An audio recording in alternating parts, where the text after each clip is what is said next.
आज आपको अमेरिका के अंदर एक पाकिस्तानी लेजेंड से मैं मिलवाने के लिए जा रहा हूँ।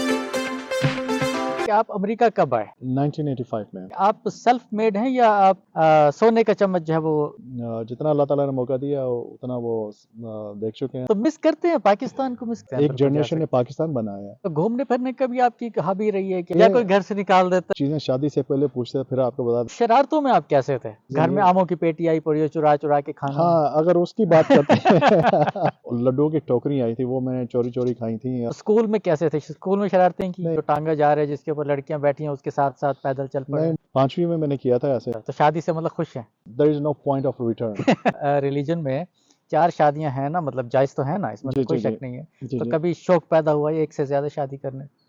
बड़ा अच्छा आपका सवाल है। ये मुझे बता दे, मैं वैसे काट दूंगा इसको। नहीं मैं फिर तो इसका मतलब ये होना कि आपकी हैप्पी लाइफ है ना, हैप्पी मैरिज। मैं वहीं पे आने लगा हूँ। मौका मिलता है आपको पाकिस्तान में शिफ्ट होने का, पसंद करेंगे पाकिस्तान शिफ्ट होना? और ओवरसीज पाकिस्तानियों के वोट के हक के बारे में आप होना चाहिए। आप इसको मानते हैं? ट्रेंड बना जी, ऐसी वोट ही नहीं पाना हैगा, फिर भाई भुगतो जो कुछ हो रहा है। पाकिस्तानी जो अमेरिका आना चाहते हैं कितने निकल आएंगे पाकिस्तान से? अब हालात यहाँ तक आ चुके हैं कि अगर आप बाहर नहीं निकले तो फिर चंगेज खान आपके सर पे आके बैठ जाएगा। सर आपसे एक बहुत बारीक सवाल करने लगा हूँ।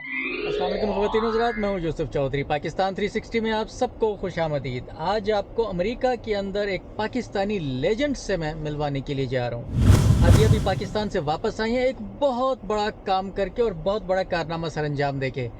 आज उनसे बातें करेंगे और उनसे मज़े की डिस्कशन में उनसे इंटरव्यू करते हैं। तो चलते हैं उनके घर।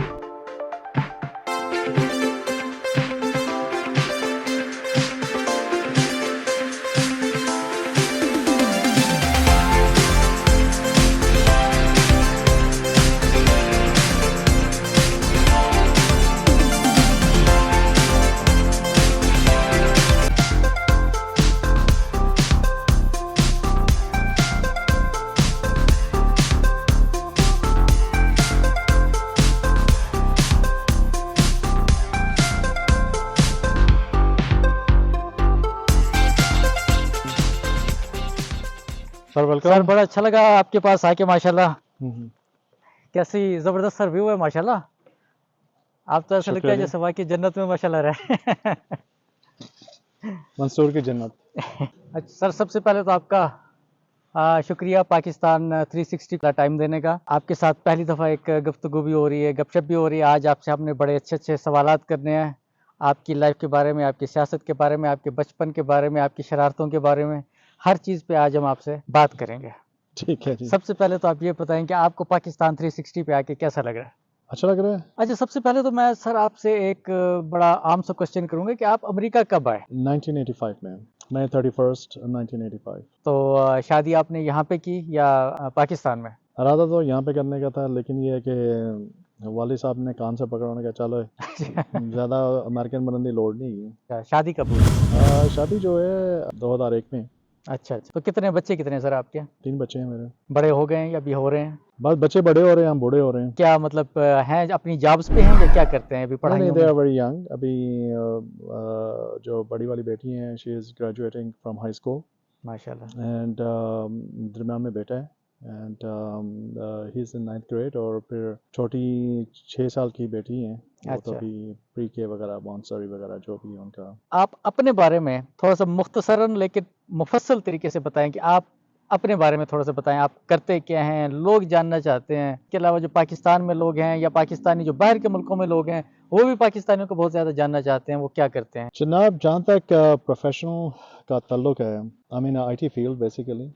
IT में भी आई मीन ये नहीं कोई टेक्निकल टाइप की मेरी प्रोफेशन है। It's more of the system analyst, business development, इस किस्म की चीज़ें जो है ना वो आ जाती हैं। तो नॉन टेक्निकल साइड है ये वाली। But I deal with the like a CEO level, CFO level जो है, तो उनकी रिक्वायरमेंट लेके तो then that get translate into information technology need के अंदर आ जाती हैं।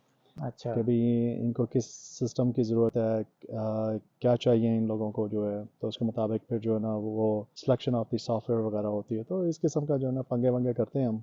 थोड़ा सा मैं आपसे ये पूछना चाहूँगा कि आप सेल्फ मेड हैं या आप भी एक सोने का चम्मच जो है वो लेके नहीं मतलब जी, सोने का चम्मच लेके नहीं पैदा हुए। मुझे इतना याद है कि जब पाकिस्तान में थे तो मेरे डैडी अमेरिका आ रहे थे, तो मेरे डैडी ने हमारे प्रिंसिपल से पूछा कि वो यहाँ के ग्रेजुएट थे, तो उन्होंने कहा कि मैं इनको डैडी ने पूछा मैं इनको अमेरिका भेजूँ या ना भेजूँ। उन्होंने कहा जी अगर तो ये ग्रेजुएशन पाकिस्तान से ग्रेजुएशन करके नहीं जा रहे तो it gonna be very difficult, ये वहाँ पे चांसेस इनके सक्सीड होने के बड़े स्लिम हैं। बहरहाल आगे और खुद ही जॉब्स की, खुद ही पढ़े यहाँ पे, मतलब सेल्फ मेड सेल्फ है। मेड है। दुनिया कितनी घूम चुके हैं सर आप? इंसान की जब शादी हो जाती है फिर सारी दुनिया घूम लेते हैं वो। अच्छा, कितना आप पहले यहाँ पे अमेरिका में आने से पहले भी मतलब आप घूमते फिरते नहीं रहे जी, हैं या? हमारा घर का माहौल बड़ा कंजर्वेटिव हुआ करता था। घर वाल वो जैसा लड़कियों को नहीं संभाल के रखा जाता, इस तरह घर वालों ने हमें संभाल के रखा होता है। अच्छा अच्छा इधर अच्छा नहीं अच्छा। जाना, ये नहीं करना, बच्चा वो हाथ से निकल ना जाए। निकलना जाए बैठ के। तो दुनिया ये है कि जितना अल्लाह ताला ने मौका दिया उतना वो देख चुके हैं। South America, I mean Asia, middle east, अब अभी कैरा से भी होके आए हूँ। तो अच्छा माशाल्लाह। जैसे अपॉर्चुनिटीज मिलती हैं, मुझे ट्रैवलिंग का शौक है तो मैं अवेल कर लेता हूँ। अच्छा अच्छा माशाल्लाह। तो 1995 से लेके तो अब तक आप यहाँ पे हैं? 1985 से। 1985। तो मुझे मुझे यहाँ पे 20 साल हो गए हैं तकरीबन, पूरे नहीं हुए अभी। लेकिन मैंने 20 साल में यहाँ पे कोई ऐसा बंदा नहीं देखा जो इन एक्टिविटीज में इतना इन्वॉल्व हो। अभी आपने फंड रेजिंग की, फिर आप पाकिस्तान खुद गए, अपने हाथों से सारा काम किया, लोगों का जो हक था वो उन तक आप, उनके घरों तक आप खुद जो है वो पहुंचा के आए हैं। तो मैंने नहीं देखा, तो ये इतना काम मतलब आप कैसे कर लेते हैं जॉब्स के साथ भी, और फिर ये इतनी इन्वॉल्वमेंट, यानी कि अमेरिका में तो वैसे लाइफ इतनी बिजी हो जाती है। बहुत लोग हैं जो मुझसे भी ज़्यादा काम कर रहे हैं, लेकिन ये कि अपनी कैपेसिटी में रहते हुए इसमें ज़्यादा क्रेडिट फैमिली का जाता है। क्योंकि फैमिली मुझे जो है ना, उन्होंने जैसे कहते हैं ना खुला छड़े है, अच्छा तो उन्होंने मुझे खुला छोड़ा हुआ है। तो ये ज़्यादा क्रेडिट मेरी फैमिली को जाता है, मेरे बच्चों को, मेरी वाइफ्स वगैरह को, एंड वाइफ्स को नहीं, वाइफ को। इस पे आके बात करेंगे। तो मिस करते हैं पाकिस्तान को, मिस करते हैं आप क्या? नेचुरली करते हैं। एंड क्योंकि मैं तो बहुत बड़ी यंग एज में आ गया था, और जिस ज़माने में आया था, जिस वक्त आया था, it was a good Pakistan, तो मिस करते हैं। लेकिन ये कि जिनके लोगों के बैड एक्सपीरियंसेस हुए हैं, जब उनसे आप बात करें तो नेचुरली कहेंगे यार चंगा हो ऐसी बाहर आ गए सही हैं। बात है। एंड अब कफ़ियत बहुत सारे लोगों की वैसे ही है, निकलने वाले। निकलने वाले। उसकी वजह यह है कि हमारे पॉलिटिशियन ने जो ना बेड़ा गर्क जो करना था वो उन्होंने किया, सही बात। हमने भी खुद बेड़ा गर्क किया उसका। अवाम का भी, आप हर इंडिविजुअल मतलब एक हमारा सबका पार्टिसिपेशन। रोल है उसको बेड़ा गर्क करने के अंदर जो है ना, वो बस ये है कि हमने उंगलियां उठाई हुई हैं एक दूसरे के ऊपर, जो है काम ऐसी करना नहीं। अब अगर लोग अब बाहर आना चाहते हैं, अच्छे मुल्कों में आना चाहते हैं भाई, उसको भी किसी, ये लोग फरिश्ते तो नहीं है, इन्होंने भी मेहनत की है। अगर वहाँ पे एक जनरेशन मेहनत कर ले पाकिस्तान के अंदर, तो बहुत आगे जा सकते हैं, एक बिल्कुल जा जनरेशन ने सकते पाकिस्तान बनाया है। उसके बाद फ़र्ज़ बनता था कि जनरेशन जो है ना वो कुर्बानी देती। वो क्या कुर्बानी देनी थी, उन्होंने सिर्फ यही देनी थी कि लालच ना करते हैं। आप बल्कि लोग, जो है बाद में तो सोसाइटी बनाते, हाँ, पढ़ाई की तरफ तवज्जो देते हैं, लेकिन नहीं बल्कि किया। बाद में तो ऐसा भी होता है कि कुर्बानियों की जो एक शिद्दत होती है वो कम हो जाती है, हो जाती तो हैं। उसको करना आसान होता है मेरे बनिस्बत। ख्याल में जिन्होंने पाकिस्तान बनाया उनकी जो कुर्बानी है रिलेटिवली जो हमको देनी चाहिए, इस बहुत कम है वो। उन उस जमाने के लोगों के साथ आज भी हम बैठते हैं तो वो उनको एक नेमत नजर आता है या पाकिस्तान। या वो उस पे मर मिटने के लिए तैयार हैं। या हम जैसे पाकिस्तान से निकलने के लिए आज देखते हैं लोगों या को, ऐसे भी तो लोग थे जो पाकिस्तान जाने के लिए बेचैन थे उस या जमाने में। सर हॉबीज क्या है आपकी? आपकी हॉबीज भी रही होंगी बचपन में, जवानी में, और इसके अलावा अब बुढ़ापे में। ट्रैवलिंग का मुझे काफ़ी शौक है। आज़ादी ज्यादा मिल गई आपको। आज़ादी मिल गई। नहीं, आज़ादी के अलावा भी जो है ना वो, क्योंकि अमेरिका आके जो एक एक्सपीरियंस हुआ है, it was an I opening. अगर ये लोग मसलन, हु आर दिस पीपल यार, मिसाल के तो मट्टी वही है ना जो आपको पाकिस्तान के अंदर है, मट्टी को इन्होंने ये कंक्रीट, सही बात यही है। लोग थे ना, बिल्कुल ऐसे ही है, तो बिल्कुल यहाँ ऐसे पे ही है। आके सीखने को मिला। तो घूमने फिरने का भी आपकी हॉबी रही है क्या? हाँ आप ये जी। इतना घूमते फिरते हैं, आप ये आपकी हॉबी है या मजबूरी है? नहीं, हाबी नहीं है। हाबी कह या लीजिए। कोई घर से निकाल देता है, कहता है जी निकलो। नहीं, घर वाले वाकई निकालते हैं, कहते हैं यार अब आपका टाइम हो गया, आप जाके घूम फिर के आ जाएं, आप यू हमें थोड़ा सा खुला छोड़ दो। You are getting too much for us. अच्छा। हाँ जी। लेकिन ये कि ट्रैवलिंग करनी चाहिए, और हाँ, उससे सीखने आपको को मिलता है मौका। सीखने को मिलता है। आप जब अपने कल्चर को दूसरे कल्चर के साथ एवेल्यूएट करते हैं, तो फिर आपको पता चलता है कि हु यू तो आर। क्या आपको ये आपकी हॉबीज में शामिल नहीं था गुल्ली डंडा खेलना, पिट्ठू गरम, पतंगबाजी, ये भी तो चीजें थी ना। वो मेरे बड़े भाई को था। गुल्ली डंडा जब बहुत ही छोटा हुआ करता था खेलते थे, लेकिन it was not a hobby. वो गली मोहल्ले के लोग आ जाते थे तो उनके साथ खेल लेते। जब हम मूव हुए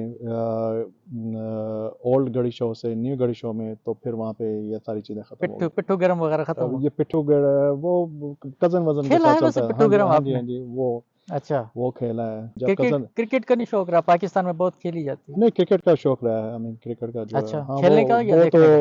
वो तो खेला भी है। तो खाने में क्या पसंद है आपको? यार ये चीजें शादी से पहले पूछते हैं, फिर आपको बताता है। शादी के बाद सारे शौक खत्म हो जाते फिर हैं। जो जो बेगम मंगवाती है बस वो खा लेते जो हैं। मिल जाता है बस वही पसंद की चीज होती है। अपना पुलाव बड़ा अच्छा लगता है, दाल चावल भी अच्छे लगते हैं। तो शरारतों में आप कैसे थे?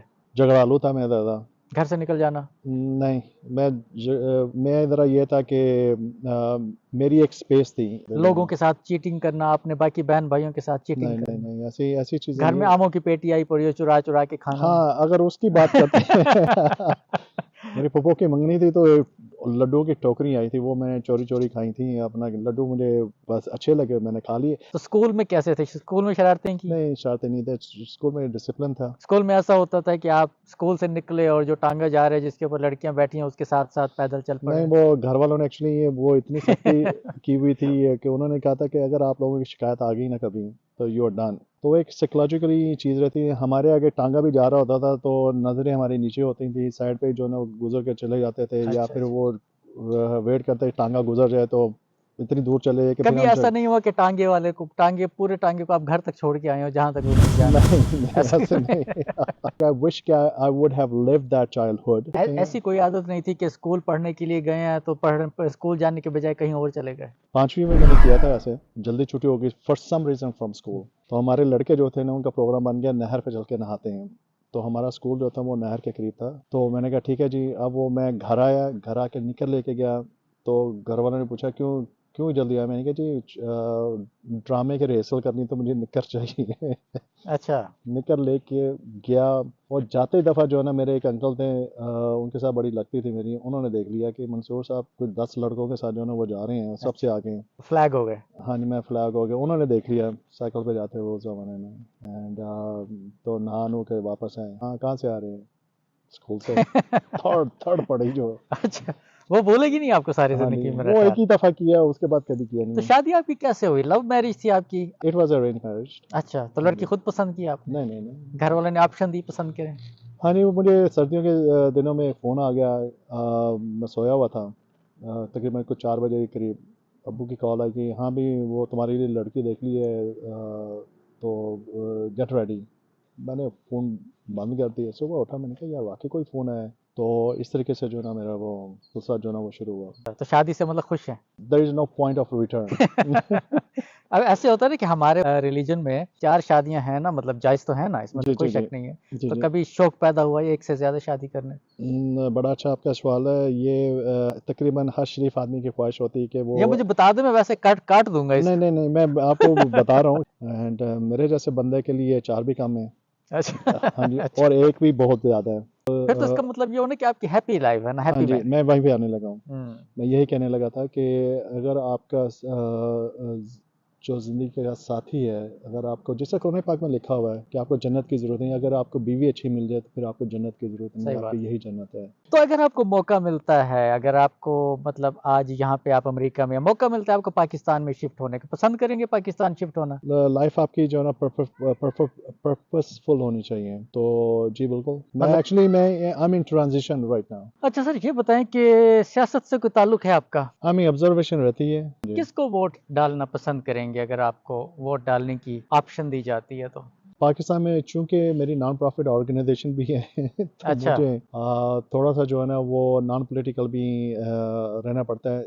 मेरा सिर्फ जवाब यही होगा कि whoever is the best for the Pakistan basically जो है और ओवरसीज पाकिस्तानियों के वोट के हक के बारे में आप क्या कहेंगे? होना चाहिए। आप इसको मानते हैं हाँ आप? नहीं, जैसे दूसरे कंट्रीज ने किया हुआ, व्हाई नॉट पाकिस्तान। उससे ये है कि चलो पाकिस्तान से बाहर जो रहने वाले लोग हैं जो पाकिस्तान के बारे में सोचते हैं, तो अपने वोट की ताकत से ही कुछ ना कुछ कर सकते हैं, इसके अलावा तो उनके पास करने के लिए कोई। जब आप डेमोक्रेसी की बात करते हैं तो only way you can bring a change is through the vote. अब जो पाकिस्तान के अंदर जो एक ट्रेंड बना जी असं वोट ही नहीं पाना हैगा, फिर भाई भुगतो जो कुछ हो रहा है। तो आप क्या समझते हैं कि अगर पाकिस्तानी जो अमेरिका आना चाहते हैं, क्या उनको अमेरिका आना चाहिए या वो वहीं पे रहें और कुछ करें?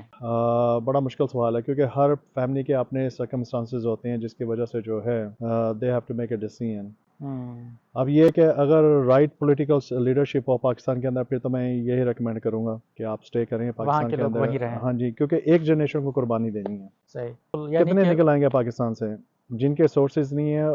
मेरे ख्याल में दे आर द वन जिनके स्टेक्स हैं, उनको कुर्बानी देनी पड़ेगी। कुर्बानी क्या है? बेसिकली ये कि बंदे के पुत्र की रूल ऑफ लॉ को फॉलो करें। जो जज साहबान बैठे हुए हैं, या बंदे के पुत्रों की तरह आप जो है ना, क्या नाम है, डिसीजन करें, दबाव में ना आए जो है। सही है, सही हाँ है, जी, सही है। इंटरनेशनल पॉलिटिक्स का हिस्सा ना बने आप, जो है यही कुर्बानी होती है ना। बिल्कुल दें। सही। अच्छा, आप क्या कहेंगे? अब वोट का टाइम अब सामने आया हुआ है, वोट तो डालना है सब लोगों जी ने। जी। हमारे यहाँ भी ये तस्वुर है, बाकी लोगों में भी है, बाकी तबकों में भी है कि जब भी उन्हें वोट का एक हक दिया जाता है, हम लोग किसी के हक में तो बोलते हैं, लेकिन जब वोट डालने का वक्त आता है तो फिर हम नहीं बाहर निकलते। क्या कहेंगे आप? ये एक मायूसी जैसे के लिए डिप्रेशन की अलामत है बेसिकली, जो ना उम्मीदी की है कि यार साढ़े वोट ना क्यों हो जाना है, वो ये सोचते हैं। नहीं होता है भाई, आपको निकलना पड़ेगा। अगर अब हालात यहाँ तक आ चुके हैं कि अगर आप बाहर नहीं निकले तो फिर चंगेज खां आपके सर पे आके बैठ जाएगा। जिस सही। तरीके से जो है ना सही वो बात, सही बात। इराक में आके, बसरा में, बगदाद में आके बैठा था ना, फिर दूसरी कौमें आपके ऊपर आके बैठ जाती हैं। मतलब जब और कुछ नहीं कर सकते या कुछ नहीं कर पा रहे, तो कम से कम एक वोट का अच्छा इस्तेमाल ही कर लें, कर लें और क्या हो सकता है? एब्सोल्युटली तो वोट क्या डाल आप दें। ये समझते हैं कि जो लोग वोट नहीं डालते वो उन लोगों की असल में मदद कर रहे होते हैं जिनको कि वोट नहीं जाना नहीं चाहिए? जाना चाहिए, सही कहा आपने। ख़वातीन हज़रात, मंसूर नकवी साहब का भी यही कहना है कि अपना वोट ज़रूर कास्ट करें। इस पाकिस्तान 360 के प्लेटफॉर्म से आज मैं भी आपसे यही दरख्वास्त कर रहा हूँ, आप वोट ज़रूर डालें, जिसको मर्जी डालें। किसी को नहीं कहा जा रहा कि आप वोट किसको डालें, सिर्फ ये कहा जा रहा है कि अपने वोट का हक ज़रूर इस्तेमाल करें, जिसको मर्जी दें। सर, आपसे एक बहुत बारीक सवाल करने लगा हूँ। सवाल ये है कि मेरे इलाके का जो कैंडिडेट है वोट का, जो काम करने वाला है, मैं तो उसको वोट डालना चाहता हूँ, लेकिन उस काम करने वाले बंदे का ताल्लुक उस जमात के लीडर से है जिसको कि लीडर नहीं होना चाहिए। मुझे क्या करना चाहिए? ये वाकई बड़ा टफ क्वेश्चन है। हमारा जो डायनामिक्स है ना बेसिकली वो चलते हैं आपके लोकल लेवल पे जो है, तो नेचुरली जिसने काम किया है लोग उसी को जो ना वो वोट डालते हैं रिगार्डलेस जो ऊपर बैठा हुआ है। लेकिन देखने वाली बात जो है, आप अपना ना सोचें कि भाई मेरे इलाके पे इन्होंने काम किया है, या इसके साथ सोचें कि ओवरऑल पाकिस्तान का जो है ना वो बेटरमेंट किसके अंदर है। बेशक आपके बंदे ने काम किया, अच्छा किया, नो डाउट, लेकिन पॉलिसीज वगैरह तो ऊपर बनती है ना। जो पॉलिसी ऊपर बनती है वो ही आपको अफेक्ट करेंगी। आपको फोकस करना चाहिए लीडरशिप पे कि लीडरशिप कहाँ पे जो है है, ना कहाँ पे क्योंकि है। उससे ये होगा कि जो नीचे वाले लोग हैं, अगर उनकी वजह से लीडरशिप आपके पास खराब आ गई तो आपकी जो एक ट्रैक है वो बिगड़ सकता है आपका। बिल्कुल, बहुत बड़ी बात, हाँ जी, बहुत बड़ी बात है, या लीडरशिप काउंट्स बेसिकली। बहुत बड़ी बात है। सर, आपका बहुत शुक्रिया। सर, आपके शुक्रिया साथ आपका। बड़ा मजा आया, गपशप करने का दिल करता है वैसे ही गपशप करते जाएं, लेकिन अब तो रात भी हो गई है और टाइम भी ज़ाहिर है कुछ मखसूस होता है, एक महदूद सा टाइम होता है, जी जी तो उसी दौरानिए में हमने जो है वो करना होता है। जी आपसे बड़ा इंशाल्लाह फिर आपको हम मदऊ करेंगे पाकिस्तान इंशाल्लाह। 360 पे, और आपका बहुत बहुत शुक्रिया sir. Thank you very much. Thank you ji.